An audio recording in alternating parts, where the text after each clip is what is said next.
Hey everyone, so today I'm here with my labor and delivery story. I'm going to try and make this as quick as possible. Damien's just sleeping in his crib and Michaela's sleeping on the couch. I have to go get dinner ready soon and I just want to get this done as quickly as possible because Damien's going to have to be fed soon. So I'll just start off, I guess, with that night that I went into labor. So on July 2nd at 11:30 p.m., I ended up starting timing my contractions. So I wasn't sure if they were just still Braxton Hicks, but they were becoming quite regular and I decided to start timing them. So they were roughly 10 minutes apart and they lasted anywhere from 30 seconds to a minute long. And that continued all night long. So I was up all night or that morning of July 3rd. And that morning I ended up having a non-stress test at the hospital at 8 a.m. anyways. So I went into the hospital with my mom and Kyle for my non-stress test at 8 a.m. and I did that. That was actually quite quick. It was quicker than my first non-stress test that I had, and I believe it was done by 8:30. Everything was fine with the baby, or Damien, and my doctor actually wasn't even there. I was hoping that I was going to see her and that she'd be telling me that she was going to induce me because I was almost 2 weeks over at that point. So I let the nurse know that I was in early labor, or I thought I was in early labor, and she ended up calling my doctor and she showed up around 9:30 a.m. to check me. So she did end up checking me and she said that I was 2 to 3 centimeters dilated and she stretched me to a 3 to 4 centimeters, and that was at 9:30. She also broke my water at that point. She said it was really hard to break, and I didn't actually even feel my water break until she was already gone out of the room. So she said that it was very difficult to break my water. And at 9:30, she told me that if my contractions didn't start getting stronger by 10:30, that she would start me on the Pitocin. So when she left, I wasn't hooked up to anything and I just started walking the halls. I was feeling pretty great at that point. The contractions still weren't even that regular, but I could feel that they were getting stronger. At 10:30, I was then hooked up to the IV for antibiotics because I did tell my doctor that maybe my water had been leaking in the previous days before, and maybe that's why my water didn't break right away with her there. So she wanted to start me on the antibiotics for group B strep anyways, just to be safe. But after that, when she left, of course my water did end up breaking. But anyway, so at 10:30 I was started on my antibiotics, and then at 12:30 I was then started on the Pitocin, or the oxytocin. Then at 2 p.m. I was checked by the nurse. When the nurse did check me, she did say that there was meconium in the amniotic fluid and that we would have to have the special nurse or doctor come in when Damien was born, just to check him over to see if everything's okay. So I was pretty worried about that at the beginning. And she had told me that I hadn't progressed anything, that I was still 4 centimeters and that this was going to be a long process, and basically to get comfortable that I was going to be there a long time. And at that point I was having very strong contractions and I was in a lot of pain, and I was deciding whether or not to get the epidural at that point. She said that I could wait until 4 p.m. when she was supposed to check me again and see if I wanted the epidural then. So originally I had decided to wait for the epidural, but when 3 o'clock came around, I was done and I wanted the epidural. So I told the nurse that I wanted the epidural because she had said that it was going to be a long process, and I figured if it was going to be such a long process that I didn't really want to be in pain that long, and just to go ahead and get the epidural. So then at 4 p.m. my doctor actually did check me, and I hadn't had the epidural yet, and she said that I was 7 centimeters. So the nurse actually didn't really know that I was dilated more. She thought I was still at a 4 centimeters, and I actually was progressing fairly well. So I was at the 7 centimeters, and after that point, I ended up getting the epidural at 4:30. At that point, I kind of felt like I could have gone without the epidural, but I was still in a lot of pain and just wanted to get some rest before I was going to have my baby. So during the epidural process, I was contracting quite quickly. I would say probably every 2 minutes, and I could feel him hitting a bone when he was trying to put the tube in my back, and he actually said that he couldn't get past a certain bone, and it made me jump every time he hit that bone.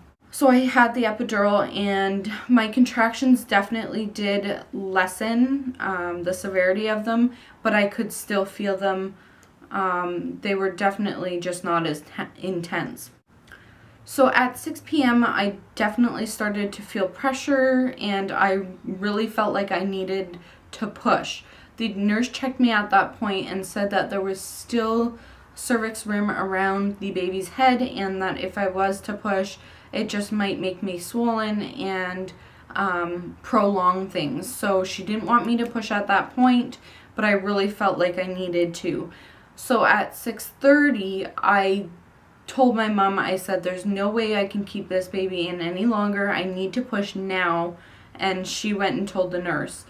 So the nurse came in and she started prepping to get everything ready for the birth. And then roughly, I guess, 5-10 minutes later, I was starting to push, which you will see in my birth vlog, which I'll have linked below. Then after 15 minutes of pushing, Damien was born.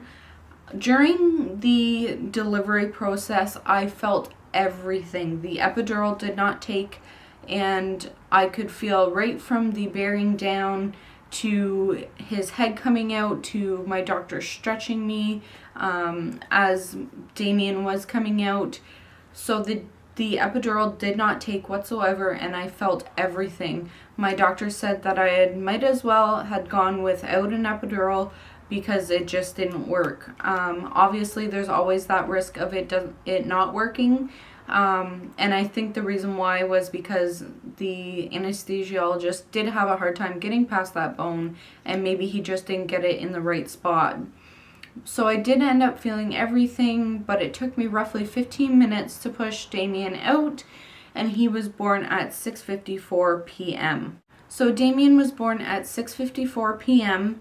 and they placed him right on my chest, and he was gorgeous. He was perfect. His skin was perfect. He looked so clean, and they actually cut the cord before they handed him to me. The nurse then asked if I could put him skin to skin, which I said, of course, that's absolutely what I wanted. And we did that, and then Kyle cut the cord after that, and I held him for quite a while. Actually, the nurse asked if I wanted to start trying to breastfeed right away, and I said yes, that's definitely what I wanted. He did try latching. I believe he did latch for a few seconds, but I think there was so much commotion going on that he just couldn't focus on what he was doing. So we did give up trying to breastfeed at that point. They then took him, checked him over. He was perfect. His APGAR scale was 9 and 9, which is amazing. And he weighed 8 pounds, 14.7 ounces. So he was a big baby, and he was 22 inches long.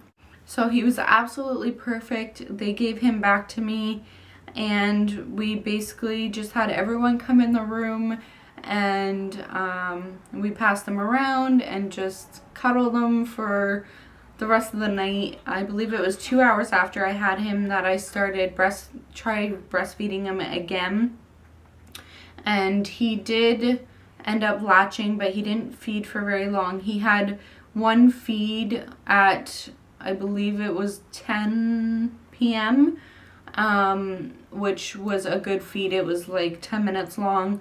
And then I fed him again around 2 a.m., which was like a good 12 to 15 minute feed. So that night, he only woke the one time at 2 o'clock to be fed, and the rest of the night, I believe he slept until early the next morning. So early the next morning, we just kind of stayed with him, and we're waiting to hear from the doctor if we could go home that day, and they said that we could definitely go home that day and that the discharge papers were already drawn up. We just had to wait until after 7 so that they could do a screening test for certain diseases that has to be done after 24 hours. So after the 24-hour mark, they did do that test and we were sent home right away. We ended up going home and we went to my parents' house for dinner that night. So all in all, the labor and delivery of Damien was totally different than my daughter. With Michaela, I did have the epidural and I couldn't feel anything from my waist down. I was completely numb, and even the next day my one leg was still numb. So I didn't feel anything with her, and I was expecting to have that with Damien as well after having the epidural, because I was quite upset that I decided on getting it, because I did say that I wanted a natural birth so that maybe I could have a home birth in the future, knowing what it was like in hospital first. But I am glad that I was able to feel everything, because now I know that I can do it again. So hopefully in the future I can have a home birth for my next one. We hope to get pregnant within a year's time, maybe like 9 or 10 months down the road, when I'm in shape and healthier again, let my body heal, and then we would love to have another child, and then we would like another one after that. So I know I seem probably crazy right now, but that's what we hope. So I hope you all enjoyed this video. I'm sorry if it was a little bit longer than what I said I was hoping it to be. If you have any comments or questions, please leave them in the comments below, and I will be sure to answer them either in a video or on your comments. Please like this video and subscribe to my channel. I'll see you in my next one. Bye guys.